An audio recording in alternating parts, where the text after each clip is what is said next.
Hello beauties! நான் உங்க currency. நம்ம நாட்ல பெண்களோட பாதுகாப்புக்காக ஏகப்பட்ட சட்டங்கள் இருந்தாலும், நெறைய பேருக்கு அந்த சட்டங்களோ, அதோட தகவல்களோ போய் சேரலன்னு தான் சொல்லுவேன். ஏன்னா, நம்ம நாட்ல இன்னும் பெண்களுக்கு எதிரான பாலியல் குற்றங்களாக இருக்கட்டும், குடும்ப வன்முறைகளா இருக்கட்டும், நடந்துகிட்டே தான் இருக்கு. ரீசென்ட்டா என்ன பாதிச்ச அந்த டவுரி சிஸ்டம்னால இறந்த பொண்ணோட நியூஸ கேட்டப்போ, எனக்கு தோணுன விஷயங்கள தான் நான் இந்த வீடியோல பேச நெனைக்கிறேன்.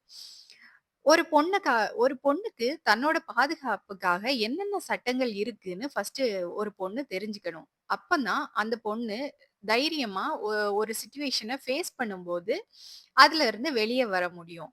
அண்ட் ஒரு தவறான முடிவு எடுக்கிறதுக்கு முன்னாடி, இந்த சட்டங்கள் நமக்காக இருக்குங்கிற தைரியம் ஒரு பொண்ணுக்கு வேணும்னா, ஃபர்ஸ்ட்டு அந்த பொண்ணுக்கு அவேர்னஸ் வேணும். இ அ நாட்ல என்னென்ன சட்டங்கள் தன்ன சேவ் பண்ணிக்க இருக்குங்கிறத தெரிஞ்சுக்கணும்.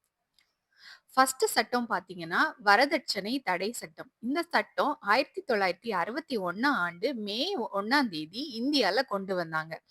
இந்த இந்த சட்டப்படி வரதட்சணை குடுக்கிறதோ, வாங்குறதோ ரொம்பவே தப்பு. அத மீறி ஏதாவது ப்ராப்ளம் நடக்கும்போது 6 மாசம் ஜெயிலும், 10,000 அபராதமும் போடுவாங்க. சப்போஸ் அந்த வரதட்சணை கொடுமையால ஏதாவது உயிர் இழப்பு ஏற்பட்டா 7 ஆண்டு சிறை தண்டனை குறைஞ்சபட்சம் கிடைக்கும். இந்த சட்டம் பெண்கள பாதுகாக்கிறதுக்காக உருவாக்கப்பட்டது. இந்திய தண்டனை சட்டத்தின் பிரிவு 498 ஏ வரதட்சணை கொடுமை தொடர்பான வழக்குகள கையாள்குது. 2வது என்ன சட்டம் இருக்குன்னா, பாலியல் தொல்லை. அதாவது செக்சுவல் ஹராஸ்மென்ட். 1860ல இந்த சட்டம் கொண்டு வந்தாங்க. இதோட செக்ஷன் என்னன்னா 354 ஏ. ஒரு பொண்ணுக்கு எந்த விதமான செக்ஸ் ஹராஸ்மென்ட் ஏற்பட்டா இந்த சட்டம் அப்ளை ஆகும்.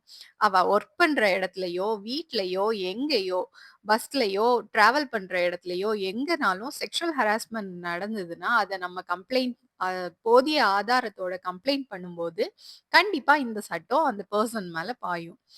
ஒரு பொண்ண அவ பெர்மிஷன் இல்லாம தொடுதலோ, நேரடியாகவோ அல்லது மறைமுகமாவோ பாலியல் தொல்ல கொடுத்தா, இந்த சட்டத்துல இருந்து தப்பிக்கவே முடியாது.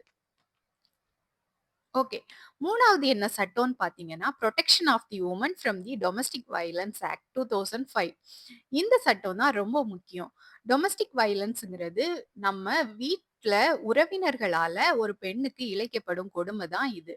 இந்த லா 2005ல கொண்டு வந்தாங்க. அந்நியர்களால மட்டும் தான் ஒரு பொண்ணுக்கு பிரச்சனைன்னு கிடையாது. ம நம்ம நாட்ல முக்காவாசி பொண்ணுக்கு வீட்ல ஹஸ்பண்டாலயோ, அப்பானாலயோ, பெத்த பிள்ளைங்களாலயோ கூட இந்த ப்ராப்ளம் டொமஸ்டிக் வயலன்ஸ் நடக்குது.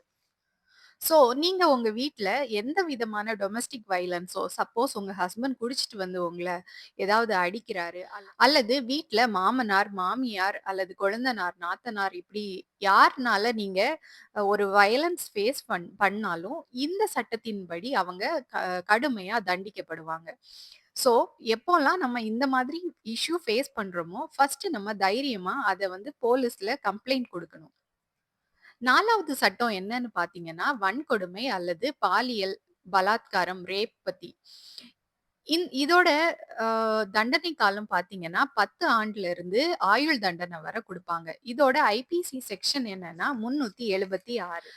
இந்த செக்ஷனுக்கு கீழ எப்போலாம் தண்டனை வந்து ரொம்ப அதிகமா இருக்கும்னா, அந்த குற்றத்த செய்றவங்க ஒரு காவல்துறை அதிகாரியோ, அல்லது ஒரு மருத்துவரோ ஒரு பொண்ண பாதுகாக்க வேண்டிய இடத்துல இருந்து தப்பு பண்ற அதிகாரி, அந்த மாதிரி ப குற்றங்கள் புரிஞ்சா, இது வந்து இந்த சட்டம் வந்து இன்னும் கடுமையாவே அந்த பெர்சன் மேல பாயும். இதுல 16 வயதுக்கு உட்பட்ட குழந்தைய தாக்கும்போது, இந்த சட்டம் இன்னும் கடுமையாகவே அந்த பெர்சன் மேல பாயும். அண்ட் கூட்டு பலாத்காரம், ஆ ன்னு சொல்ற கேங் ரேப், அப்புறம் வந்து பாதிக்கப்பட்ட பொண்ணு வந்து இறந்து போயிட்டான்னா, இதுல வந்து மோஸ்ட்லி ஆயுள் தண்டனை தான் கிடைக்கும்.